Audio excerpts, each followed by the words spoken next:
ঢাকায় ফিরে আসলাম। মায়ের যা অবস্থা, তাতে জোর করে তাকে নিয়ে আসলে আরও বেশি ক্ষতি হবে। তাকে আরও কিছুটা সময় দিতে হবে। আমি আরও কিছুদিন পরে গিয়ে নিয়ে আসবো। আর আমার যতটুকু মনে হয় বাবা অযত্ন করবে না। তার চোখ দেখে অনুশোচনা আর ভালোবাসা দেখতে পেয়েছি আমি। যতই হোক আমার বাবা তো, চোখের বাসা পড়তে পারি, কিন্তু তার এত বছরের অপরাধগুলো ক্ষমা করতে পারবো না। সে পারবে না আমার সুন্দর ছোটোবেলা ফিরিয়ে দিতে, আমার মায়ের এতগুলো বছর ফিরিয়ে দিতে, না তো আমার বোনের জীবন ফিরিয়ে দিতে পারবে। ঢাকায় এসে জবে মন দিলাম, নিয়মিত অফিসে যেতে লাগলাম, আর মন দিয়ে কাজ করলাম। অল্প দিনে কাজে উন্নতি করলাম। বস আমার কাজে খুশি হয়ে প্রমোশন দিয়ে দিলেন। ম্যাচ ছেড়ে ফ্ল্যাট বাসা নিলাম।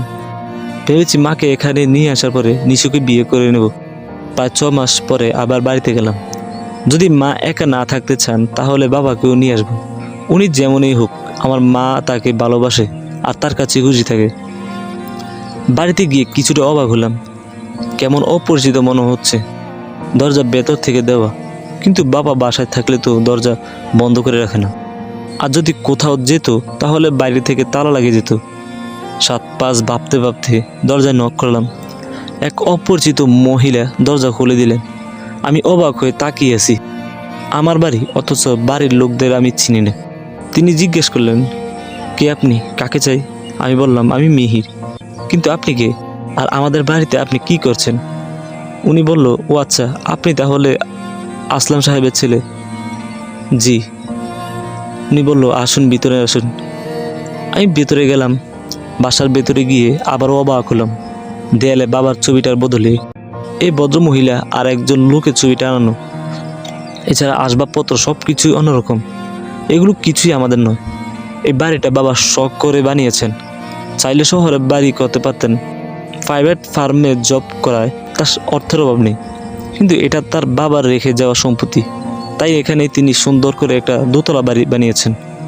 কিন্তু এ বাড়িতে এনারা কারা বুঝতে পারছি না। মহিলা আমাকে সোফায় বসতে দিয়ে ভেতরে চলে গেলেন।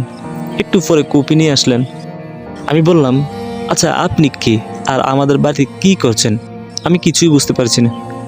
একটু বুঝিয়ে বলুন তো, এখানে হচ্ছেটা কি? উনি বলল, আসলে আপনার বাবা এই বাড়িটা আমার কাছে বিক্রি করেছেন। গত সপ্তাহে আমরা এখানে এসেছি। ভদ্রমহিলার কথা শুনে চূড়ান্ত পর্যায়ে অবাক হয়ে গেলাম। লাফ দিয়ে উঠে দাঁড়ালাম। মানে কি, এটা কী রকম ইয়ার্কি করছেন? উনি বলল, দেখুন, আমি সত্যি বলছি। আপনার মায়ের মানসিক সমস্যার কথা তো আপনি জানেন। তারই চিকিৎসার জন্য তিনি এই বাড়িটা বিক্রি করেছেন। আমি তাকে জিজ্ঞেস করলাম, ওনারা এখন কোথায় আছে, বলতে পারবেন কিছু? তিনি বললেন, না, আমাদের কিছুই বলেনি। আমি বললাম, ও আচ্ছা, তিনি কত টাকায় বাড়ি বিক্রি করেছেন? উনি বলল, 7 লাখ টাকায়। আপনাদের টাকা আমি ফেরত দিয়ে দেব, বাড়ি ছেড়ে দিন আপনারা। উনি বলল, এই বাড়িটা আমরা কিনে নিয়েছি, তাই এটা আপনি আর পাবেন না। আমি বললাম, দেখুন, আমার বাবা বাধ্য হয়ে এত কম দামে বাড়ি বিক্রি করেছেন। এটার দাম আরও 5 গুণ বেশি হবে। আপনারা যদি স্বেচ্ছা না দিন তাহলে আমি আইনের সাহায্য নিতে বাধ্য হব। আসি আমি এখন। বাড়ি থেকে বের হয়ে নিশুকে ফোন করে সব খুলে বললাম। নিশু আমাকে আশ্বস্ত করলো যে ওর এক রিলেটিভ আছে যিনি একজন ভালো লয়ার। তাহার সাহায্যে আমরা বাড়িটা ফেরত পেতে পারি। কিন্তু আমি এখন 7 লাখ টাকা কোথায় পাবো? আমার কাছে 4 লাখের মতো আছে। নিশু বলল, তুমি চিন্তা করো না, আমি দেব বাকি টাকা। আমি বললাম, না নিশু, এটা কখন হয় না। তুমি এমনিতেই আমাকে অনেক হেল্প করেছো। আমি তোমার কাছে অনেক ঋণী। দয়া করে আর ঋণ করো না আমাকে। নিশু বলল, আচ্ছা, একটা কথা বলো, আর যদি আমি তোমার জায়গায় থাকতাম আর তোমার আমাকে হেল্প করার মতো সুযোগ থাকতো, তবে কি তুমি আমাকে হেল্প করতে না? আমি বললাম, সেটা ভিন্ন ব্যাপার, কিন্তু আমি তোমার থেকে আর হেল্প নিতে পারবো না নিশু। নিশু বলল, পর করে দিচ্ছ নাকি আপনি ভাবতে পারোনি? আমি বললাম, এভাবে বলছো কেন? নিশু বলল, তো কীভাবে বলা উচিত? শোনো, তোমার এসব নিয়ে ভাবতে হবে না। তুমি বাবা মাকে খুঁজে বের করো। রাখছি। চিন্তায় মাথা ব্যথা শুরু হয়ে গেছে। এত সমস্যা কেন এতটুকু একটা জীবনে? লড়াই করতে করতে উপভোগ করার সময়টাই থাকে না। মাকে নিয়ে বাবা কোথায় যেতে পারে? আশেপাশে কয়েকজনকে জিজ্ঞেস করলাম। তাদের সাথে কথা বলে জানতে পারলাম যে মায়ের একটা অপারেশন করতে হবে, তাহলে পুরোপুরি ঠিক হয়ে যাবে। আর এর জন্য 10 লাখ টাকার প্রয়োজন। তাই তিনি বাড়ি বিক্রি করে দিয়েছেন। হয়তো ঢাকায় গেছেন মাকে নিয়ে। আমাকে আজই ঢাকায় ফিরতে হবে, কিন্তু এটা বুঝতে পারছি না যে তার এত টাকা থাকতেও কেন বাড়ি বিক্রি করতে হলো। তবে কি উনি মিথ্যে নাটক করেছেন? মাকে মেরে ফেলে বাড়ি থেকে পালিয়ে গেল নাকি? না, এসব কি ভাবছি, এমন কিছুই হয়নি। আমার মা ভালো আছে, কিচ্ছু হয়নি তার। ঢাকায় গিয়ে সব জায়গায় খুঁজলাম, ঢাকার মধ্যে যতগুলো মানসিক হসপিটাল আছে সবগুলো তো খুঁজলাম, কিন্তু কোথাও নেই। তার মানে এই বাবা নামক লোকটা মিথ্যে বলেছেন। নিশ্চয়ই আমার মায়ের সাথে কিছু করেছেন। আমি ওকে ফেলে মেরেই ফেলবো। এদিকে এক বন্ধু পুলিশ ইন্সপেক্টর, ওর কাছে সব কিছু খুলে বললাম, আর বাবার নামে একটা কেস ফাইল করলাম। ওকে বলেছি লোকটাকে যেভাবে হোক খুঁজে বের করতে হবে। প্রায় 1 মাস হয়ে গেছে, মায়ের কোনো খোঁজ পাইনি। এত বড় শহরে কোথায় খুঁজবো মাকে? এদিকে নিশু বিয়ের কথা বলতেছে, ওর বাসা থেকে বিয়ের জন্য প্রেশার দিচ্ছে, কিন্তু আমি এখন কীভাবে বিয়ে করব? আমার মা 1 মাস ধরে নিখোঁজ। আমি জানি না তার সাথে কি কি হয়েছে। আমি মানসিকভাবে মোটো প্রস্তুত নই বিয়ের জন্য। এটা নয় যে নিশুকে আমি ভালোবাসি না, আমি নিশুকে প্রচণ্ড ভালোবাসি আর সারা জীবন ওর হয়ে থাকতে চাই। কিন্তু এই মুহূর্তে সবার আগে আমার মাকে খুঁজে বের করতে হবে। কিন্তু দিন দিন নিশুর বিয়ের জন্য প্রেশারটা অসহ্য লাগছে, তাই তাকে বিয়ে করতে বলে দিলাম। 3 দিন পরে নিশু এসে বিয়ের কার্ড দিয়ে গেল। কোনো কথা বললো না আমার সাথে, সব সময় পাশে বসে বক বক করে যেত, আর আজ একটা কথাও বলছে না। আমি মুচকি হেসে খাটটা নিয়ে চলে এলাম। বাসায় এসে প্রচুর কাঁদলাম। আমার কাছে মানুষগুলো সব আমাকে ছেড়ে চলে গিয়েছে। প্রথমে নীরা, তারপরে মা, আর এখন নিশু। আচ্ছা, এতটুকু একটা জীবনে এত কিছু হারিয়ে ফেললে বাঁচার জন্য কি থাকে? কিছুই থাকে না, মরে যাব আমি। রাতে প্রচুর ড্রিঙ্কস করলাম। পরদিন যখন ঘুম ভাঙলো দেখি বিকেল 3টা বাজে। আস্তে করে উঠলাম, পাশের রুম থেকে কথার আওয়াজ শুনতে পাচ্ছি, কিন্তু কিন্তু আমার যতদূর মনে পড়ছে আমি এখানে একাই থাকি। দরজার সামনে গিয়ে একবারে শকড। নিশু বসে মা বাবার সাথে গল্প করছে, কিন্তু এটা কিভাবে হতে পারে? বাবা আমাকে দেখে উঠে দাঁড়ালেন।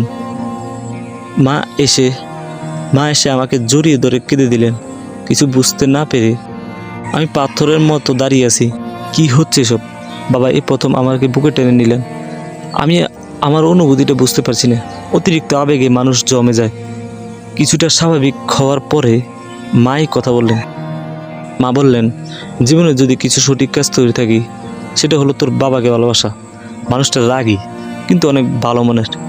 আমাকে সুস্থ করার জন্য নিজের বাবার বাড়িটাও বিক্রি করে দিয়েছেন, আমার ওষুধ কেনার জন্য রিক্সা চালিয়েছেন।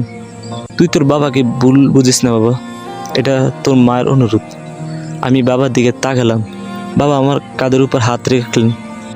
সবসময় ভেবেছি রাগ আর শাসন করলে বুঝি তোমরা আমাকে ভয় পাবে আর আমার সব কথা শুনবে। এজন্য আমি সবসময় তোমাদেরকে আমার কঠিন রূপটা দেখিয়েছি, কিন্তু তোমরা ঘুমানোর পরে কপালে চুমু দিতে কখনো ভুল করিনি। তোমাদের চাওয়ার আগে সব চাহিদা পূরণ করেছি, কিন্তু কখনো বুঝিনি সব কিছুর আগে ভালোবাসা প্রয়োজন। এটা নীরা চলে গিয়ে আমাকে বুঝিয়ে দিয়েছে, ভালোবাসা দিয়ে যেটা হয় সেটা বয় দিয়ে হয় না। তোমার মায়ের সাথে অনেক খারাপ ব্যবহার করেছি, চেয়েছি সে আমাকে ভয় পাক, কিন্তু কখনো চাইনি সে খারাপ থাকুক বা আমার থেকে দূরে থাক।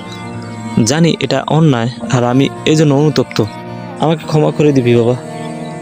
আমি বাবাকে জড়িয়ে ধরে কেঁদে ফেললাম ছোট বাচ্চাদের মতো। বাবাও কাঁদছে। বাবা নিশুর দিকে তাকিয়ে আমাকে বলল, জীবনে সঠিক মানুষকে নির্বাচন করেছিস। নিশু লজ্জা পেল, বাড়ির দলিলটা বাবার হাতে দিল। কিন্তু বাবা, আপনি বাড়ি বিক্রি করলেন কেন? আপনার তো টাকার অভাব নেই। বাবা বলল, আসলে আমার টাকা সব তোমার মায়ের অ্যাকাউন্টে, তার সাইন ছাড়া টাকা তোলা সম্ভব না। তার জন্য অনেক সময় প্রয়োজন ছিল, কিন্তু তোমার মাকে সুস্থ করা আমার জন্য আর্জেন্ট ছিল।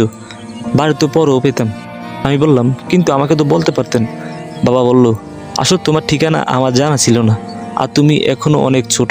বাবা মায়ের দায়িত্ব আরও পরে নিও। আমার যতটুকু করার প্রয়োজন ছিল আমি করেছি। 2 দিন আগে গ্রামে গিয়ে নিশুকে সাথে করে নিয়ে আসলাম। বাবা মা অন্য রুমে চলে গেল। নিশু আমার কলার ধরে বলল, কি ভাবছিস তুই? এত সহজে ছেড়ে দিব? বদমাস কোথাকার। আমি চোখ বন্ধ করে হাত পা সোজা করে দিয়ে বিছানায় শুয়ে পড়লাম। ভাবটা এমন যে আমি বেহুশ হয়ে গেছি, কিন্তু তারপরও কিল ঘুষি থেকে শেষ রক্ষা হলো না। আর এখানে এই গল্পটা সমাপ্ত হলো।